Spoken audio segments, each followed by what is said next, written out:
International news کی جانب۔ Ukraine اور روس کے درمیان جاری جنگ کو ایک سال مکمل ہونے سے کچھ روز قبل امریکی صدر جو بائیڈن نے اپنے پہلے غیر اعلانیہ دورے کے دوران کیف میں یوکرینی صدر ولادیمیر زیلنسکی سے اہم ملاقات کی ہے اور جنگ کے دوران اپنی مکمل حمایت کا یقین دلایا ہے۔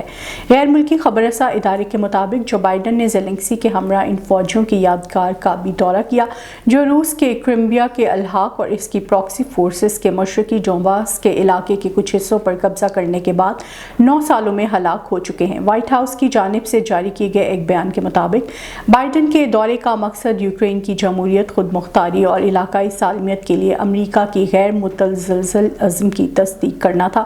دورے کی منصوبہ بندی کئی مہینوں سے کی جا رہی تھی۔ چین نے یوکرین جنگ کے دوران روس کو ممکنہ طور پر اسلحہ فراہم کرنے سے متعلق امریکی دعووں کی تردید اور سخت مذمت کرتے ہوئے کہا ہے کہ امریکہ اس حوالے سے اپنے اقدامات پر غور کرے۔ چینی وزارت خارجہ کے ترجمان وانگ وین نے کہا ہے کہ ہم امریکہ کی طرف سے چین اور روس کے تعلقات پر انگلی اٹھانا یا چین پر دباؤ ڈالنا کبھی قبول نہیں کریں گے۔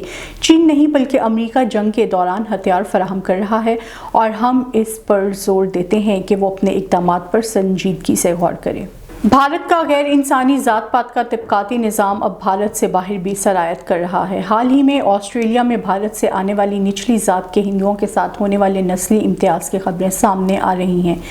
غیر ملکی خبر رساں ادارے کے مطابق آسٹریلیا میں اونچی ذات کے ہندو نچلی ذات کے ہندوؤں کے حقوق سلب کر رہے ہیں۔ آسٹریلوی کمیشن برائے انسانی حقوق بھارتی تارکین وطن کے آپس میں بڑھتے ہوئے نسلی امتیاز کے خلاف اقدامات کرے گا۔